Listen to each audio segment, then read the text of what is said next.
Hello student, मैं राज physics classes में आपका स्वागत करता हूं। तो चलिए आज हम लोग देखेंगे केमिस्ट्री का दूसरा चैप्टर अम्ल, क्षार और लवण।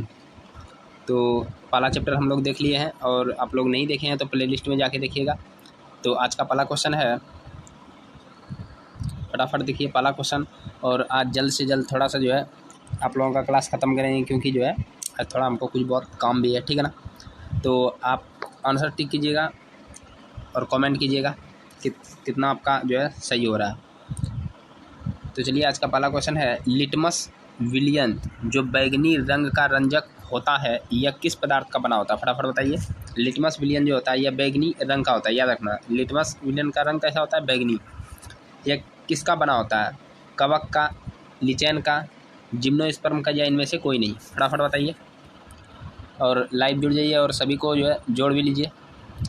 तो इसका क्या हो जाएगा? यह किस पदार्थ का बना होता है? इसका आंसर हो जाएगा लीचेन। लीचेन को ही हम लोग कहते हैं लाइकेन, याद रखना है, लाइकेन का बना होता है। और यदि बात करते हैं कवक, तो बताए थे कवक क्या है? एक प्रकार का जो है परपोषी होता है। परपोषी होता है तो यह जो है कहाँ उत्पन्न होता है? जहाँ पे नमी वाला क्षेत्र रहता है, नमी वाले क्षेत्र में जो है कवक का निर्माण होता है। जैसे कि आप लोगों को बताए थे पाव रोटी जो नमी वाला होता है उसमें क्या होता है कि फफूंदी लग जाता है। फफूंदी लग जाता है तो उसी को हम लोग क्या कहते हैं? कवक कहते हैं। और जहाँ कवक और जो है ना शैवाल, एक क्या होता है? शैवाल होता है, ठीक है ना, शैवाल। जहाँ कवक और शैवाल मिलता है तो ये दोनों सहजीवी का निर्माण करता है और जो है बना लेता है क्या? लाइकेन। लाइकेन, तो याद रखना है लाइकेन क्या है? तो कवक और शैवाल जब आपस में मिलता है तो लाइकेन बनाता है, तो इतना भी याद रखना है। और बात करें यहाँ जिम्नोस्पर्म क्या है? तो जिम्नोस्पर्म को कहते हैं हम लोग कि नग्नबीजी। जिम्नोस्पर्म मतलब वैसा जो है फल जिसमें बीज जो है ना बाहर होता है, जिसमें बीज जो है बाहर दिखता है, तो उसको कहते हैं जिम्नोस्पर्म। जैसे कि आप लोग स्ट्रॉबेरी देखे होंगे, स्ट्रॉबेरी इस तरह का बना रहता है, इस तरह का जो है स्ट्रॉबेरी रहता है। और इसमें क्या होता है कि ऊपर में ही जो है आपको बीज दिखेगा। तो जिस फल में बीज दिखने लगे ऊपर से, तो उसी को हम लोग कहते हैं जिम्नोस्पर्म, अर्थात जो नग्नबीजी होता है, ठीक है ना। तो चलिए हम लोग नेक्स्ट क्वेश्चन पे चलते हैं। इसका आंसर क्या हो जाएगा? इसका आंसर हो जाएगा लाइकेन। यदि बात करें आप लोगों को लाइकेन दिखा दें, देखिए ये लाइकेन का पौधा है, इसी से जो है लाइकेन निकाला जाता है। तो चलिए हम लोग कुछ बहुत जहाँ तक जो है फिगर का यूज होगा वहाँ हम लोग फिगर भी यूज़ करेंगे। कैसा लग रहा है आप लोगों को हमारा ये प्रयास? आप लोग कमेंट करके ज़रूर बताइएगा। तो लाइकेन का ये पौधा है, ठीक है ना। तो चलिए इसी से जो है लाइकेन प्राप्त किया जाता है। निम्नलिखित में कौन सूचक की तरह जो है इस्तेमाल नहीं किया जाता है? हल्दी हो गया, मेथिल ऑरेंज हो गया, फिनोलेप्थिन हो गया, या मूली हो गया? फटाफट बताइए। तो इसका आंसर क्या हो जाएगा? इसका आंसर हो जाएगा मूली। जो मूली आंसर कर रहे हैं वो सही है, क्योंकि देखिए हल्दी हो गया, मेथिल ऑरेंज हो गया, ये सभी का प्रयोग जो करते हैं हम लोग जो है सूचक के रूप में प्रयोग करते हैं। जैसे आप लोग देखिए कि हल्दी, यदि हल्दी के साथ जो है ना, हल्दी के साथ यदि हम क्या मिला दें? सर्फ मिला देते हैं। हल्दी और सर्फ यदि मिलाइएगा ना तो दोनों मिला के लाल रंग बनाता है, अर्थात खून जैसा दिखेगा। तो ये क्या एक प्रकार का सूचक का काम कर रहा है। तो इसी प्रकार से इसका आंसर क्या हो जाएगा? मूली कोई जो है सूचक का काम नहीं करता। नेक्स्ट क्वेश्चन पे चलते हैं। निम्नलिखित में से कौन गंधीय सूचक नहीं है? गंधीय सूचक मतलब हो गया कि गंध से हम लोग पता कर लेते हैं। गंधीय सूचक मतलब गंध से पता करते हैं। तो इसमें कौन सा हो जाएगा? फटाफट बताइए कि कौन सा गंधीय सूचक नहीं है जिसको हम गंध से नहीं पहचान सकते हैं? वैनिला, प्याज, शकरकंद, या लौंग का तेल? क्या हो जाएगा आंसर? तो बहुत इजी है, इसका आंसर क्या हो जाएगा? शकरकंद। देखिए शकरकंद जो होता है उससे हम लोग जो है गंध से उसको पता नहीं कर सकते हैं। और यहाँ वैनिला, वैनिला जो होता है, प्याज जो होता है, और लौंग का तेल जो होता है, ये सभी जो है गंधीय सूचक होता है। तो वैनिला क्या होता है? देखिए आप लोगों को वैनिला दिखा दें हम। देखिए ये क्या है? ये वैनिला है। तो ये वैनिला जब हम लोग सुखाते हैं, इसका चूर्ण बनाते हैं, और इसका उपयोग कहाँ किया जाता है? जैसे कि आप लोग आइसक्रीम वगैरह देखे होंगे, आइसक्रीम का जो गंध रहता है, जो सुगंध रहता है उसका, आइसक्रीम का परफ्यूम वगैरह, तो वो क्या होता है? इसका यूज़ किया जाता है, उसमें बहुत सारा इसका यूज है। तो चलिए नेक्स्ट क्वेश्चन पे हम लोग देखते हैं। निम्नलिखित में कौन द्विक्षारकीय अम्ल है? फटाफट बताइए। HCl, H3PO4, HNO3, या H2SO4? फटाफट बताइए द्विक्षारकीय अम्ल कौन सा है? तो इसका आंसर हो जाएगा H2SO4। नेक्स्ट क्वेश्चन पे हम लोग चलते हैं। ये सब डिटेल हम पढ़ा चुके हैं, तो जो ऑफलाइन पढ़े हैं वो तो पढ़े ही हैं। तो आप लोग जो है सेट मारते चलिए फटाफट। पोटास एलम होते हैं, एक साधारण लवण, एक मिश्रित लवण, एक अम्लीय लवण या एक द्विक लवण, दिक लवण। ऐसे ये द्विक होता है, ठीक है ना, द्विक लवण। फटाफट बताइए क्या हो जाएगा इसका आंसर, पोटास एलम। तो पोटास एलम जो है एक द्विक लवण होता है, याद रखना है, द्विक लवण। तो पोटास एलम क्या होता है, इसको कहते हैं फिटकरी। क्या कहते हैं इसको, फिटकरी। इसका यदि फार्मूला पूछ दे तो क्या बताएंगे, पोटास एलम का क्या होता है फार्मूला, कोई जानते हैं, फटाफट टाइप कीजिए। K2SO4 इंटू हो जाता है, क्या होता है फटाफट बताइए, K2SO4 उसके बाद Al2 और क्या Al2 थोड़ा मेरे माइंड से उतर रहा है। Al2 के साथ क्या आता है, SO4 लगभग है, हाँ सॉरी, Al2SO4 का होल 3 होगा इंटू 24H2O, याद रखना है। चलिए एक बार फिर से हम लिख देते हैं फिटकरी का सूत्र। तो क्या हो जाएगा, KSO4 ये होता है K2SO4 इंटू Al2SO4 का होल 3 इंटू 24H2O, याद रखना है, ये फिटकरी का सूत्र है, इसी को कहते हैं पोटास एलम। तो नेक्स्ट क्वेश्चन पे हम लोग चलते हैं। ये देखिए फिटकरी, तो ये आप लोग फिटकरी देखे होंगे। अगला क्वेश्चन है, एसिटिक अम्ल एक दुर्बल अम्ल है क्योंकि इसके जो है जलीय विलयन अम्लीय होते हैं, ये ज़्यादा आयनित होते हैं या ये कम आयनित होते हैं, या ये जो है ना COOH समूह रखते हैं। क्या हो जाएगा आंसर, फटाफट बताइए आप लोग, कमेंट कीजिए जल्द से जल्द। एसिटिक अम्ल कैसा अम्ल है, तो एसिटिक अम्ल हो जाएगा ये एक आयनित जो है ना, ये कम आयनित होते हैं। तो दुर्बल अम्ल किसको कहते हैं हम लोग, जो कम आयनित होते हैं, और प्रबल किसको कहते हैं, जो जल के साथ घुलकर जो है ज़्यादा आयनित हो जाते हैं, वो प्रबल होते हैं। बहुत इंपॉर्टेंट है ये सब, एग्जाम में इसी तरह पूछा जाता है। निम्नलिखित में से सबसे प्रबल लवण कौन है, फटाफट बताइए। प्रबल लवण ये पढ़ा दिए हैं हम लोग, प्रबल लवण, दुर्बल लवण, साधारण लवण, तो सब तरीका से हम लोग देख चुके हैं। तो फटाफट बताइए इसमें आंसर क्या हो जाएगा, प्रबल लवण NaCl Cl2 BaSO4 या LiCl, फटाफट बताइए। तो इसका आंसर जो है NaCl कर रहे हैं वो बिल्कुल राइट है, इसका आंसर क्या हो जाएगा NaCl। नेक्स्ट क्वेश्चन पे हम लोग चलते हैं। निम्नलिखित में से कौन एक से अधिक अम्लीय लवण बनाएगा, फटाफट बताइए। अम्लीय लवण एक से अधिक कौन बनाएगा, यदि आप लोग चाहें तो 8 नंबर आप लोगों के लिए जो है होमवर्क देते हैं। आज 8 नंबर आप लोगों का होमवर्क रहा, तो ये आप लोग कमेंट कीजिएगा, ठीक है ना। और इसके बारे में जितना जानते हैं आप लोग कमेंट कीजिएगा, लिखिएगा। निम्नलिखित में कौन एक से अधिक अम्लीय लवण बनाएगा, तो पहले अम्लीय लवण का आप लोग डिफिनेशन लिख दीजिएगा, उसके बाद अम्लीय लवण, इसमें चारों में से कौन सा ऑप्शन सही होगा वो मारिएगा। तो आज का होमवर्क 8 नंबर कॉपी में नोट कर लीजिए। नेक्स्ट क्वेश्चन हम लोग चलते हैं। एक विलयन किसी नीले लिटमस को लाल कर देता है, अब बोल रहे हैं उसका pH मान क्या होगा। पहले हम लोग देख लेते हैं pH स्केल जो है, pH लॉरेंस ने दिया था, तो यहाँ रख दिया जो है 7, ठीक है। 7 के बाद इधर जितना जाएगा इसको कहते हैं क्षार, 7 के बाद जाएगा तो क्षार होगा, और 7 से कम आएगा तो अम्ल होगा, याद रखना। 7 से कम होगा तो अम्ल होगा। इधर जाएगा 8, इधर जाएगा 9, इधर जाएगा 10, इधर 6 हो जाएगा, इधर 5 हो जाएगा, इधर 4 होगा, इधर 3 होगा, 1 तक जाएगा।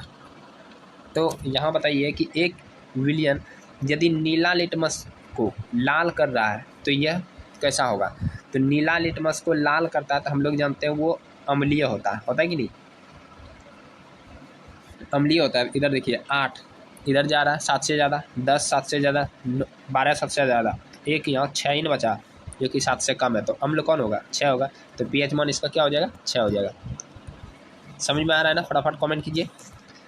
जल के अम्लीय एवं क्षारकीय विलयन किसके कारण जो है विद्युत के सुचालक होते हैं, फटाफट बताइए। जल का जो है अम्लीय और क्षारीय जो विलयन होता है वह विद्युत में सुचालक होता है, क्यों। H+ आयन के कारण, OH- आयन के कारण, या H+ और OH दोनों के कारण, या इनमें से कोई नहीं, फटाफट बताइए। तो इसका आंसर जो भी जो है गलत, देखिए आप लोग डायरेक्ट मार रहे हैं वली कोई ये मार रहे हैं, तो ये गलत हो जाएगा। दोनों होता है ना, प्लस और माइनस दोनों होता है। तो H+ आयन भी रहता है और OH- आयन, इसके कारण भी होता है विद्युत के सुचालक। नेक्स्ट क्वेश्चन पे हम लोग चलते हैं। निम्न में से कौन से धातु ठंडे जल से अभिक्रिया कर जो है धातु के हाइड्रोक्साइड बनाते हैं, फटाफट बताइए। सोडियम पोटेशियम या मैग्नीशियम कैल्शियम या सोडियम कॉपर या इनमें से कोई नहीं। फटाफट बताइए। तो यहाँ से देखिए ये दोनों ऑप्शन तो छटा जाएगा क्योंकि कॉपर यहाँ आ चुका है तो ये दिक्कत कर देगा। तो फटाफट बताइए क्या हो जाएगा।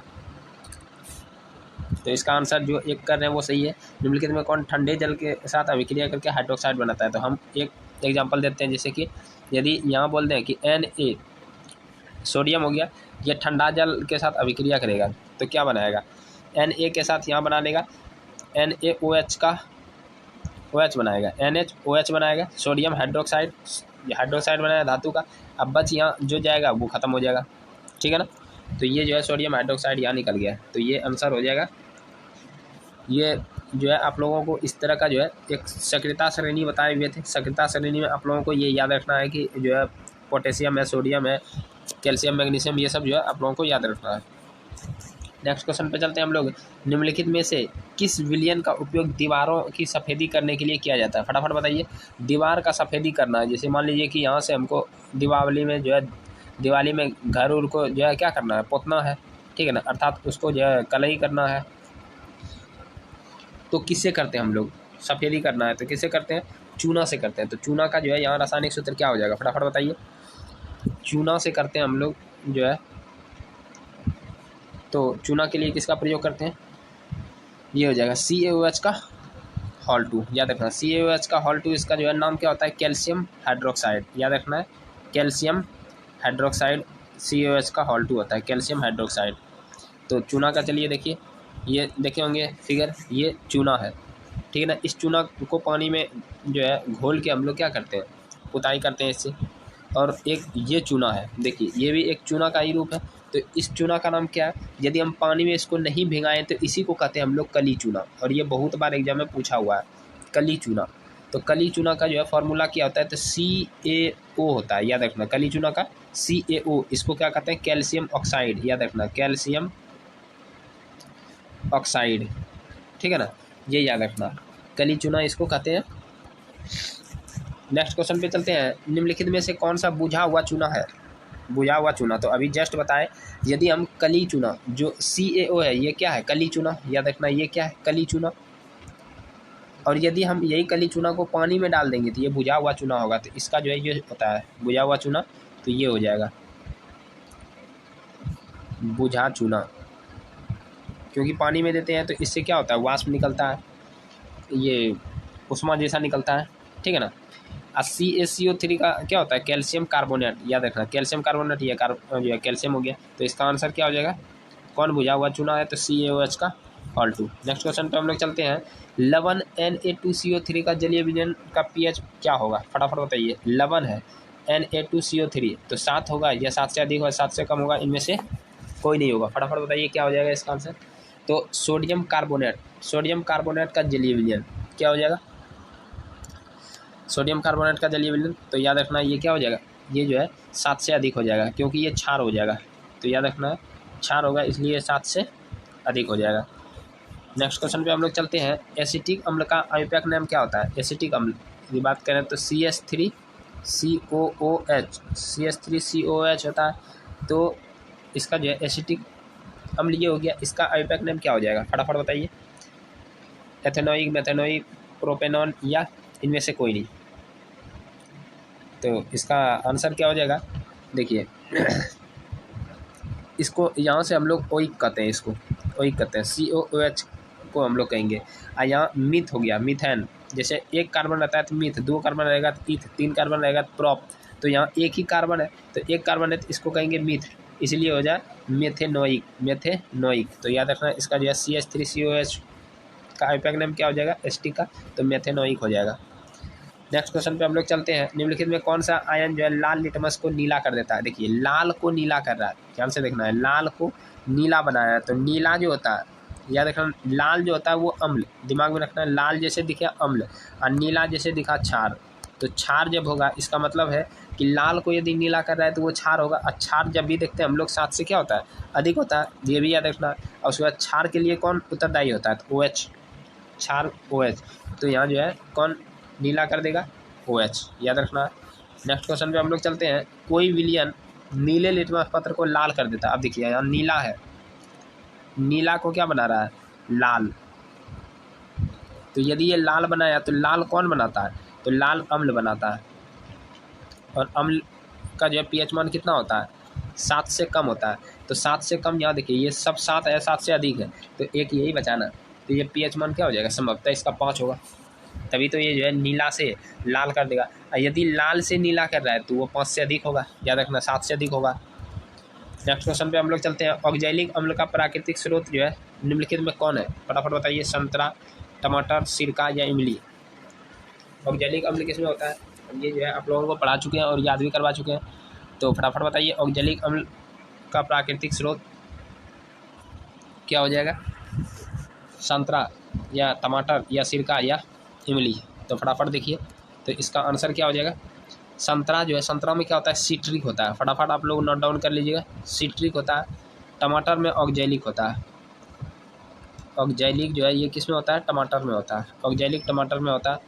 उसके बाद सिरका में क्या होता है, एसिटिक, याद रखना एसिटिक, अभी जस्ट बताए एसिटिक। और इमलिक में कौन होता है, टार्टरिक। टार्टरिक जो होता है वह इमली में होता है। तो चारों जो है आप नोट कर दिया, बहुत इंपॉर्टेंट है। तो इसका आंसर क्या हो जाएगा, टमाटर में ऑक्जेलिक एसिड पाया जाता है। ऐसे ऑक्जेलिक एसिड का हम जो है आपको दिखाएं, ये जो है ये सारा स्रोत क्या है, ऑक्जेलिक एसिड का है। तो आप याद भी रखिएगा, कोरोना के टाइम में ये बहुत ज़्यादा आदमी जो है ना खाता भी था। तो यहाँ देखिए टमाटर वगैरह दिया हुआ है, स्ट्रॉबेरी वगैरह है, तो ये याद रखना है। नेक्स्ट क्वेश्चन पे हम लोग चलते हैं। प्लास्टर ऑफ पेरिस का जो रासायनिक सूत्र क्या होता है, फटाफट बताइए। प्लास्टर ऑफ पेरिस, CaOH का whole 2, CaSO4 into 2H2O, CaSO4 into half H2O, Na2CO3 into 10H2O, या इनमें से कोई नहीं। फटाफट बताइए क्या हो जाएगा इसका आंसर। तो इसका आंसर जो भी प्लास्टर ऑफ पेरिस का जो है बी कर रहे हैं वो सही होंगे, और मैक्सिमम ये करेगा तो ये ज़्यादा गलती करता है। क्यों, क्योंकि ये प्लास्टर ऑफ पेरिस नहीं है, क्या है, तो ये जिप्सम है, याद रखना ये जिप्सम का फॉर्मूला है। यदि हम यही जिप्सम को जो है ना हीट करते हैं, गर्म करते हैं, कितना डिग्री पे आप लोग जो है कमेंट कीजिए, फटाफट कीजिए कितना डिग्री पे हम लोग जो है इसको गर्म करते हैं, जिप्सम को। तो जब हम लोग जिप्सम को गर्म करते हैं तो उसके बाद क्या होता है, इससे जो पानी का है, पानी का 1.5 भाग पानी उड़ जाता है और बचता है आधा। तो यही जो है कहलाता है प्लास्टर ऑफ पेरिस, याद रखना प्लास्टर ऑफ पेरिस। उसके बाद ये क्या है, Na2CO3 का जो है CO3 इंटू 10H2O। तो याद रखना यही जो है सोडियम कार्बोनेट है, अर्थात ये सर्फ जो डिटर्जेंट हम लोग यूज करते हैं ये हो जाता है। तो इसका आंसर क्या हो जाएगा, इसका आंसर ये हो जाएगा। नेक्स्ट क्वेश्चन पे चलते हैं। देखिए प्लास्टर ऑफ पेरिस आप लोग देख सकते हैं कि इसका जो है मूर्ति भी बनता है। जैसे ये आप लोग देखिए पैरून है ना प्लास्टर ऑफ पेरिस का, इसी का बनाया हुआ है, इसका मूर्ति भी बनता है। प्लास्टर ऑफ पेरिस का बहुत सारा मूर्ति देखे होंगे। आदमी का हड्डी जो है यदि टूट जाता है तो इसको जोड़ने के लिए प्लास्टर ऑफ पेरिस का ही प्रयोग किया जाता है। नेक्स्ट देखिए प्लास्टर ऑफ पेरिस, जैसे घर देखे होंगे आप लोग, छत, तो छत में ये सब देखे होंगे डिजाइन, ये डिजाइन क्या होता है, ये प्लास्टर ऑफ पेरिस का ही होता है। तो ये भी याद रखना है। उसके बाद यदि बात करते हैं दांत, आदमी का दांत जो है टूट जाता है तो दांत भी देखिए प्लास्टर ऑफ पेरिस का बनाता है। तो इस तरह का आदमी दांत भी लगवाता है, इंपॉर्टेंट है बहुत ज़्यादा। नेक्स्ट क्वेश्चन देखिए, और ये आज का लास्ट क्वेश्चन हो, तो जल्द से बताइए। लिटमस विलियन जब ना तो अम्लीय होता है ना ही क्षारीय होता है तो ये किस रंग का होता है।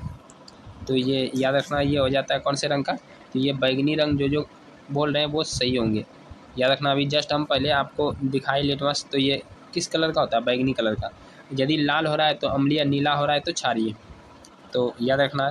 तो चलिए आज हम लोग जो है क्लास यहीं ख़त्म करते हैं। और कैसा लगा आप लोगों को ये जो है सीरीज, आप लोग ज़रूर बताइएगा। और पिक्चर के साथ आप लोगों को बताए हैं तो कमेंट कीजिएगा आपको कैसा लगा। तो यदि आप लोगों को अच्छा लगेगा तो पिक्चर के साथ हम जो है सारा चीज़ लेते आएंगे। और आप लोग अपना जो है कितना सही हुआ 20 में, तो ज़रूर आप लोग कमेंट कीजिएगा। कमेंट करने में आप लोग कोताही करते हैं, बहुत ज़्यादा कुड़िया हो गए हैं आप लोग, ठीक है ना। तो कमेंट किया कीजिए। तो चलिए मिलते हैं नेक्स्ट टाइम। जय हिंद।